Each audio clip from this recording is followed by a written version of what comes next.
The CDC eases mask requirements. The GOP calls for John Kerry to resign. And President Biden addresses Congress. That and more on this week's headlines.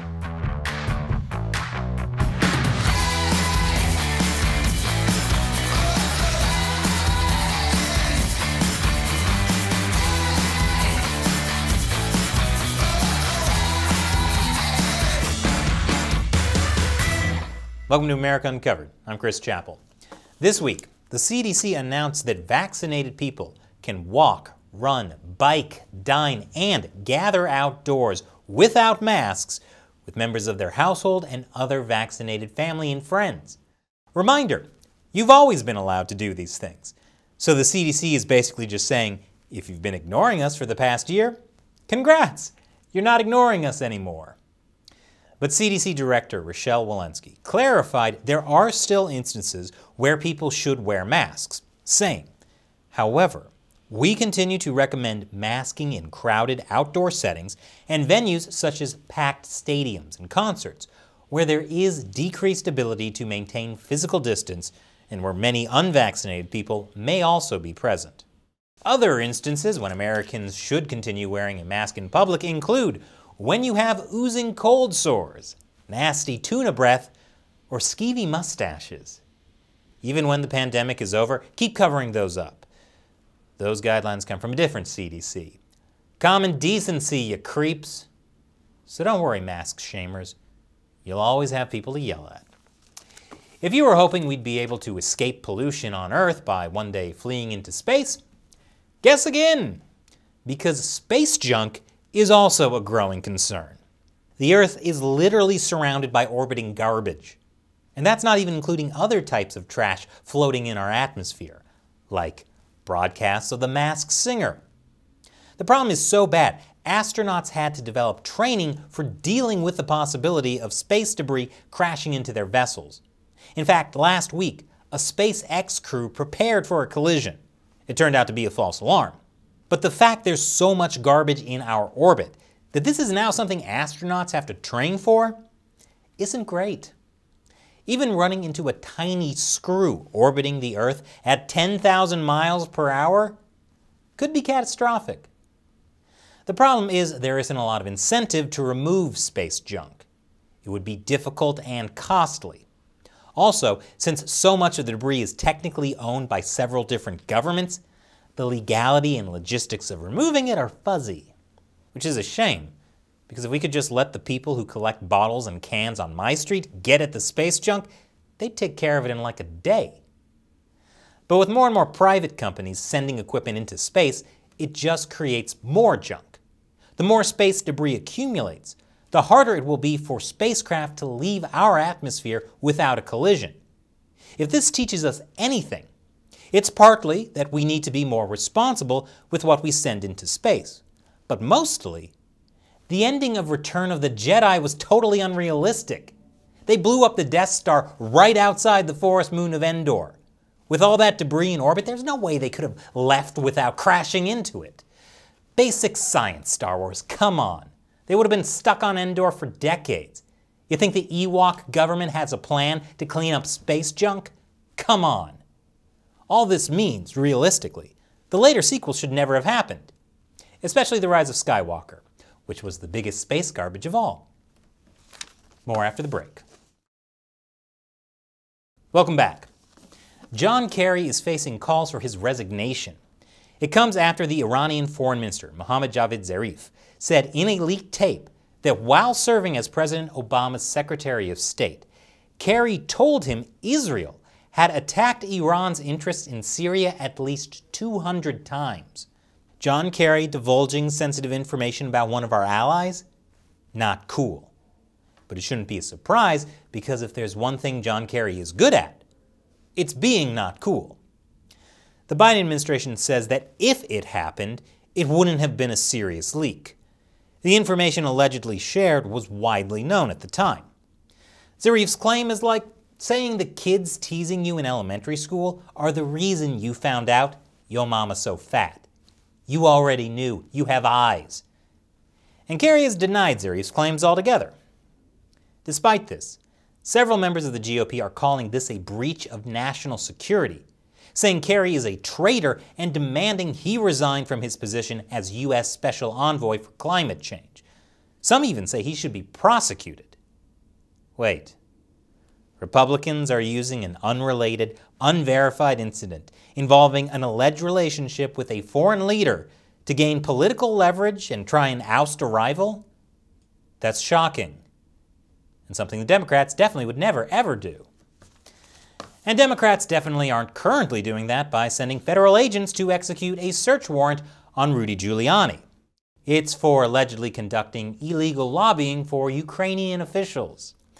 Giuliani's alleged illicit ties to Ukrainian officials involve him trying to dig up dirt on Joe Biden's alleged illicit ties to Ukrainian officials. It seems like we're stuck in a never-ending loop of politicians swearing there was no collusion. I'm a little rusty, it's been a while. According to the U.S. Census Bureau, U.S. population growth has slowed to the lowest rate since the Great Depression. Experts say the slowed pace is caused by an aging population, slowing immigration, and the Great Recession of 2008. Now, I'm no expert, but I'd say other potential causes of fewer people wanting to repopulate this country are constantly being told the U.S. is irredeemably racist and that climate change will soon wipe out all of humanity. Somehow, those things don't make people want to have babies. Hey girl, how about we go upstairs, light a few candles, and listen to a Greta Thunberg speech. Wait, where are you going? In other news coming out of the latest census, people in the U.S. are moving around. And that means New York and California each lost one congressional seat, while Florida gained one and Texas gained two. I'm glad Florida and Texas gained more seats, because I've been saying for years that alligators in cowboy hats are underrepresented in this country. It's about time they have a voice, because right now, all they have is a menacing hiss. Although gators in cowboy hats aren't the brightest, they want to drain the swamp, even though the swamp is where they live. The real story here is that things are getting so bad in California and New York that people are fleeing to Florida and Texas. Way to go, Governors Newsom and Cuomo. Thanks to you, your states went from coastal elite to coastal delete. Oregon also gained a congressional seat. People are flocking to Oregon like moths to a flame. Or in Portland's case, lots of flames. If you are looking for someplace to go, and you love guns, look no further than North Dakota, which was just declared a Second Amendment sanctuary state. North Dakota Governor Doug Burgum signed a declaration stating both the U.S. Constitution and North Dakota Constitution recognize our citizens' inalienable right to keep and bear arms, and designating North Dakota as a Second Amendment sanctuary state sends a strong message to Congress and the White House that we will firmly resist any attempts to infringe on those rights. Who knew you could just declare yourself a sanctuary from federal law? Besides all the cities, counties, and states declaring themselves sanctuaries for illegal immigrants. Or all the states that legalize marijuana. Hey, while we're at it, can we have every city, county, and state declare themselves a sanctuary from federal taxes? Or how about I just declare myself a sanctuary? After all, my body is a temple. Therefore, I'm a tax-exempt institution. Take that, IRS. I'm just kidding. My body definitely isn't a temple. More after the break. Welcome back.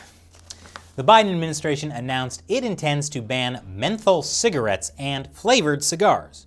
In a statement, acting FDA Commissioner Janet Woodcock said, banning menthol, the last allowable flavor, in cigarettes and banning all flavors in cigars will help save lives, particularly among those disproportionately affected by these deadly products, and address health disparities experienced by communities of color, low-income populations, and LGBTQ+ individuals, all of whom are far more likely to use these tobacco products. What a great idea! Because if there's one way to help the black community, it's by expanding the war on drugs. The FDA has been talking about banning menthol cigarettes since 2010. When President Trump's FDA commissioner brought it up in 2018, it also set off a debate over whether banning the cigarettes was racist or not banning the cigarettes was racist. The answer is yes. So the idea of banning menthol cigarettes has been controversial for years. But now, the Biden administration is actually going to do something about it, but it certainly won't help the claims that Democrats are infantilizing minorities by stripping away their personal choice and trying to create a nanny state. And as far as the LGBTQ+ community goes, the only nanny they want to hear from is Fran Drescher. Seriously, it's a thing. Speaking of being coddled, a recent poll found that 3 times as many voters think the media is easier on President Biden than his predecessors. The poll was conducted by McLaughlin and Associates for the Media Research Center, a conservative media watchdog. Part of this is because of the media's positive coverage of his coronavirus response and lack of coverage of his response to the crisis at the border. Although, to be fair to the media, it's hard to cover Biden's border facilities when you're not allowed to see them. Also, Biden just talks a lot less than Trump. So is the press easier on Biden? Or is it just that the poll was conducted by a conservative group? As a member of the media myself, I have to say, this poll is ridiculous. Leave Biden alone. Are you okay, Mr. President? Don't listen to what that mean old poll said. Can I get you your fuzzy slippers? How about a nice glass of warm milk? Don't worry, it's almond milk. I know how dairy upsets your tummy. And no, you can't have any more hard candies before bed. Don't look at me like that. I said no. You see? We in the media don't take it easy on him at all. And I'm definitely not going to take it easy as we now turn to President Biden's address to Congress on Wednesday. Historically, presidential addresses to Congress are given to a room packed with 1,600 attendees. Due to COVID, this one had only 200 lawmakers socially distanced throughout the room. But considering Biden's speech was mainly just a giant wish list, there's really only one person that needed to be in attendance.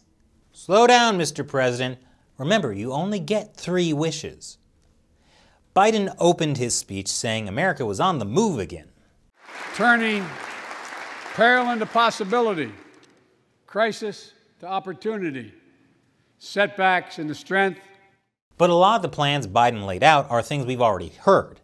From his infrastructure plan, which I already covered, to his plan for dealing with guns, which I already covered, to his plan to steal the Declaration of Independence.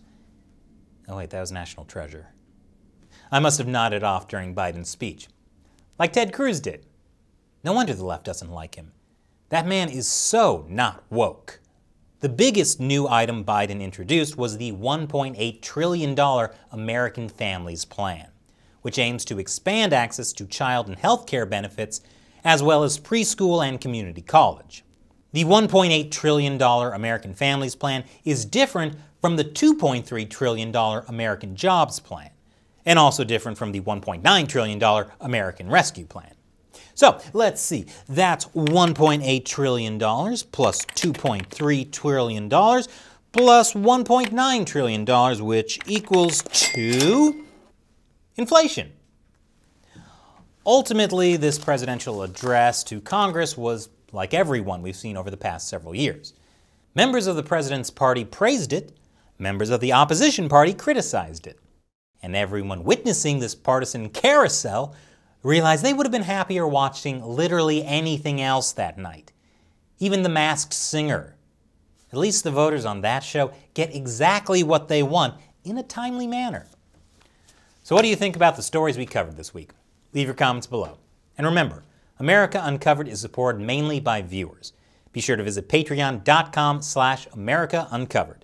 Contribute $1 or more per episode. We rely on your support to help us keep making great episodes. Once again, I'm Chris Chappell. Thanks for watching America Uncovered.